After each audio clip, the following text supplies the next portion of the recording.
Hello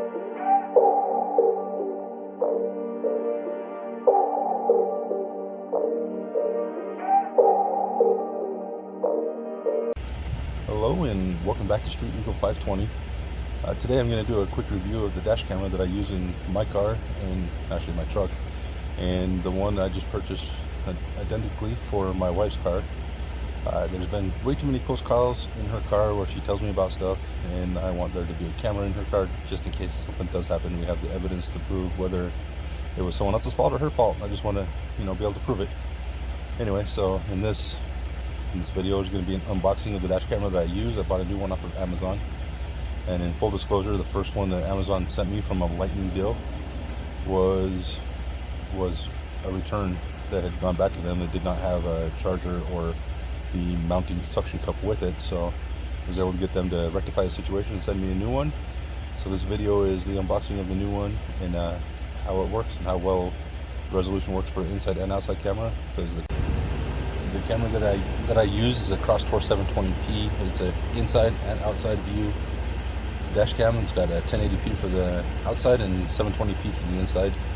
It says it could take up to 32 or 64 gigabytes max memory card, but I put a 128 in it and I've never had a problem. It works well and records for hours and hours. So this is going to be the unboxing of that.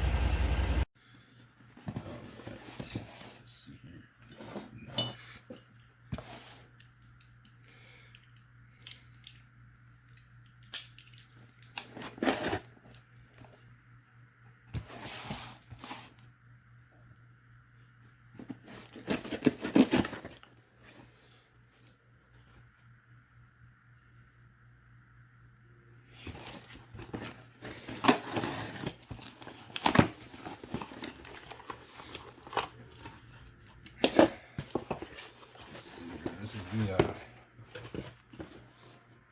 Crosstour. This is the Crosstour CR750. It's a inside and outside view dash cam made by Crosstour. Obviously, it does GPS and can track your miles per hour. So, take a quick look at it. Make sure everything's in the box. All right, so let's hold it.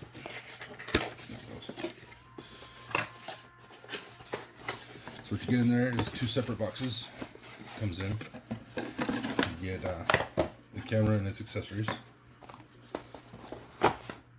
So what you also get is you get the user manual, which basically gives you a real quick overview of how to set the camera and use it. I've used these cameras before, but I needed to get one for my wife's car because she's had a whole bunch of near misses, and I'm tired of not having evidence if she does get in an accident. I want her to have proof too, just in case. Alright, here's the camera itself. So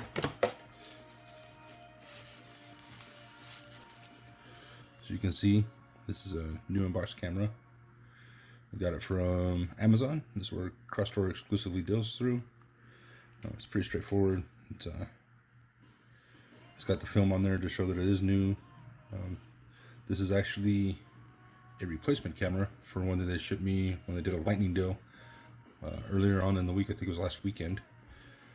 They sent me one that was already opened and used, didn't have any of the film on it, and didn't have the mounting accessories or the power cord to actually turn it on. So this is convenient that they were able to ship me a new one. They did it within a couple of days. They had a new one to me. So their customer service is pretty quick. And this is what's in the accessory box. Make sure everything's in here. You got adhesive tabs if you want to permanently mount your adapter. Here is a micro USB adapter that you can use to, charge an external device with the charger that they give you. The charger they give you is here. So this is a suction cup mounting. This is a glue-on mounting for the camera. This is the suction cup version. So I use the suction cup version. That makes it so I can easily pop it off and move it around if I need to get it out of my line of sight for something. It's real simple and straightforward to use. It's got, this is the part that actually sucks it. Is you rotate it attaches to the window and it sucks on pretty hard. It holds pretty well. I've never had it fall off on me when I've used it in the one I have in my truck. And this is the power adapter. The power adapter, like I said, it's got it's a pretty long cable. I want to say it's probably 12 feet.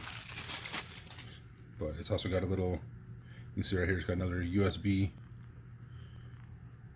place where you can plug in the other cable they sent you here, so you can run another device. So you're not really taking up the only cigarette lighter in your vehicle without having another cord you can plug in to charge something or run something else like a phone.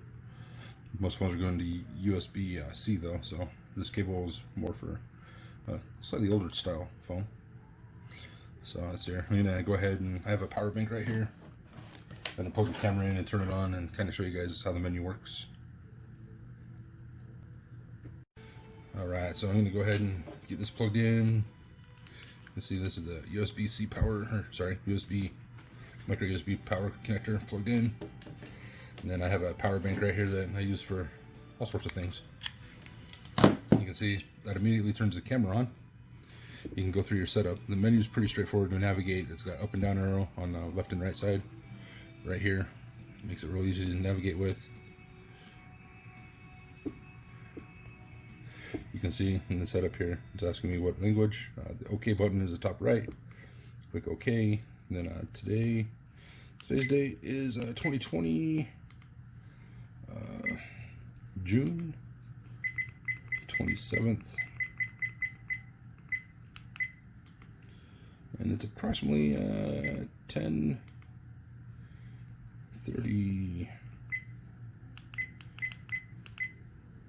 There's a 10:40 here.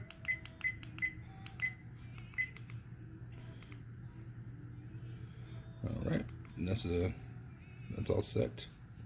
Quick, I think I hit the menu button. You see, I haven't put a SD card in it. These do not come with a micro SD card. You have to supply that separately. Everything that they have on their website says it uses a 64 gigabyte max card, and I run a 128 gigabyte in my other one in my truck, and it has no problems. So you can actually run a much larger card than what they're saying, and I find that to be working fine for me. So as you can see right now, it's trying to record, but it can't. So you just hit OK. That stops everything. If I had a card in there, that would stop it. And then you can hit the menu button. You can come down in here and set up the camera. This is how I typically set it up. For resolution, I keep it at the 1080-720, so I have good high resolution. You select that. Dual lens recording, I always have that turned on because I want to have anything that's happening inside. So if a police officer ever says they saw me on my phone and I wasn't, I can prove it. Loop recording, I always set it to 5 minutes. It gives you a nice breakup of the videos as you're going through, so you can find quickly what you're looking for. So here, time-lapse recording, I don't use that. WDR, I just leave that set where it comes on. It comes configured on, and I just leave it that way. GPS setup, so I always have the GPS on, so it can, record the speed of what I'm doing. So when I'm pulled over and given a citation, if I need to fight it and I can prove I was going slower than what they said, then I'll have that. If I was going faster than what they said, I'll have that, and I won't show that in court. But that's how that is. And I'm in the US, so miles per hour. Exposure, I always leave that at 0. It's if you're in a low light area, you'd want to turn it up, and if you're in a really bright place, you'd want to turn it down a little. But 0 works fine for everything I've done. Motion detection, so I keep this on, so that'll make it so that it turns on should something happen where someone gets into your vehicle. Audio on off, I leave it on so I can record conversations should I be having a conversation with anybody. The date stamp on, so I know when and where. G sensor, I always set that to low because I live in a bumpy town, and with that with that setup, if you set it too high, you get saved videos all the time. That'll cause you to use up your memory card real quick. The parking monitor, I leave that on. So that's actually the parking monitor. I want to apologize. Up here where it says motion detection. So what I do, I discovered this way too late. So what this actually does, if you leave that on, if you leave motion detection on, the camera will shut off if you're just driving along and there's been no jolts or anything happening while you've been driving. The camera will actually shut down and stop recording while you're in the middle of driving. So you want to leave that off. You want to leave the motion detection off. And the parking monitor is what does the recording of someone breaking into your vehicle, if that were to happen. And so the other menu, date time, we set that up already. Auto power off. I have mine auto power off after 5 minutes. Or no, I never have it auto power off. That's right. The auto power off will also turn it off based on motion. The beep sound, I leave that on so I can hear when I push the buttons, and I believe it. We already set up the language. Screensaver, I leave that off so that I can look over and make sure the camera's really working. We already turned the GPS on when we first set it up. IR LEDs, I leave those on auto. That's turns on. There's 4 LEDs you can see right here that are glowing kind of red in the camera there. They turn on when it's dark. TV mode, I always leave that NTSC because it's kind of one of the standards. So now this camera is configured to be able to start recording and ready to go put in a vehicle and drive around. Alright, so like I said, I use a 128 Gbyte card in these, so I'm going to go ahead and show you the quick what you need to do to set these up so that they work in the camera. It's pretty straightforward. Open them up, put the, get the micro SD card out, get its adapter out, and then do the old put it in your computer thing here. Go here, and then slide it in my computer. So I can set this up. Put it over here at my screen so you can see what I'm doing. So right here, let's see if I can tighten this up a little. Alright, so you'll see that the SDXC, the extreme capacity micro SD, is right there. You right click it and you format. And one thing that I noticed is this guy likes to be formatted to, I think it's 64 is what it was formatted to that worked the best. So I just format to 64. Don't give it a label, just do a quick format and go start. Warning. Click this there. Zoom back out so you can see that it's, giving the warning for erasing. This will happen anytime you try to format a micro SD card. You say OK, and it's complete. All right. Then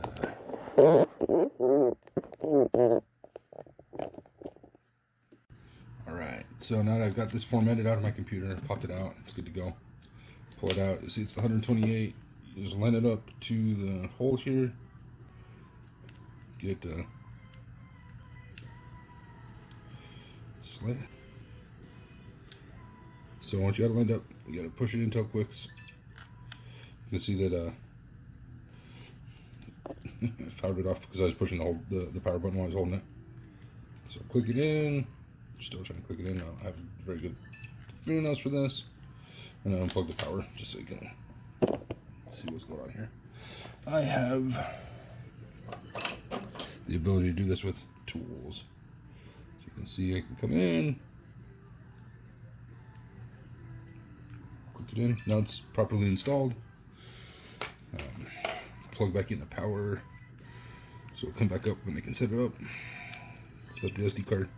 So the first thing it tells you to do, you can see it's already started recording with the flashing red right there. You can see it's recording front and back. So you push the OK button, it stops recording. Push the menu button, and then let's see here. Need to go find it. Nope, that's not what I wanted. Go back. So menu. There should be an SD card set up. Yeah, there it is. Just the top right. You click OK. You'll see it shows that it's got 119 gigs free, so it actually works with this size of card. And then you go down a little more. There's format. So that's what you want to do. You want to format your SD card. Say OK. And what this is going to do is make sure it's formatted properly for the camera, and it'll work just fine after that. So if you go back up, you'll see that even though I formatted it, it still has 119 gigabytes free, and it is ready to go use. So as you can see in my truck, I've already got set up a 720p that I have, that my wife got me a year and a half or 2 years ago, somewhere in there. It's already running, so my truck is running. So that's what it is. Here's the one that I picked up from my wife's car. So you can tell I've been jostling it, so it keeps turning on and making saved file recordings. But I have already set up here a dual outlet USB power setup, so I can just plug in there and plug the camera in so that it's actually on not running on its own battery power to record. So that's working right now. And then to show you, this is the suction cup that comes with it. You just peel this guy off. My windshield's already been wiped clean a couple of different ways, so I'm not too worried about it.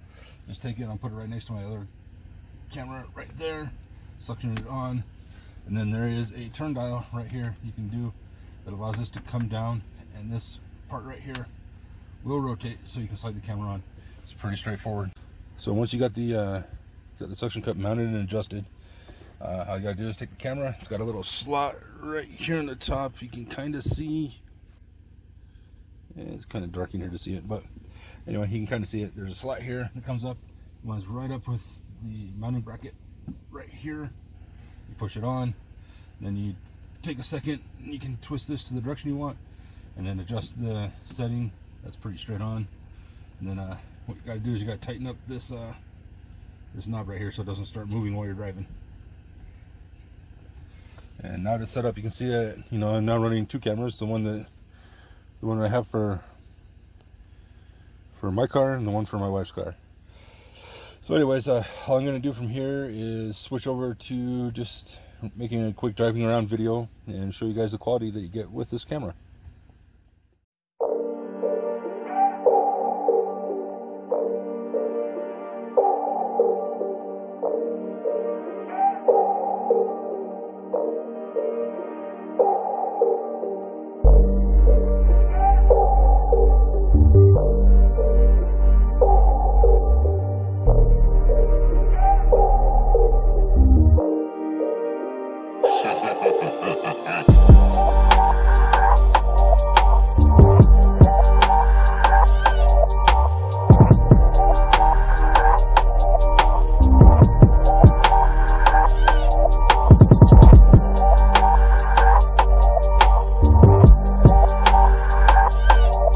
If you want to hear the sound quality of what's picked up by the microphones, this is I listen to music pretty loud, so this is really should be overdriving any microphone pickup. But as you can tell, I'm gonna go ahead and turn it on right now and continue talking. You can kind of hear how it picks things up, but the music should drown me out. Or too loud.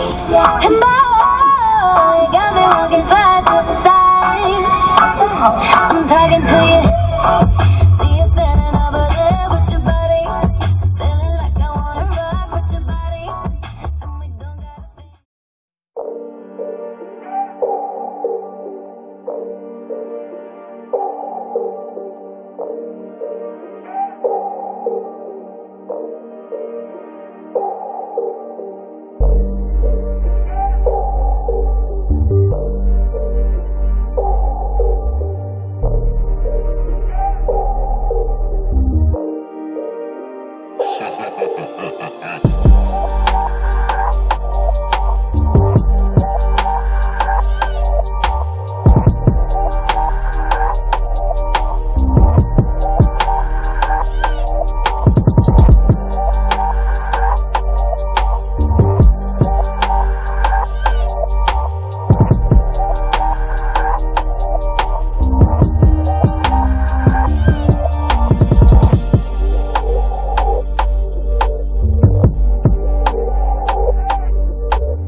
That's all I have. I'm going to throw on a night clip off of my camera that I have from my truck.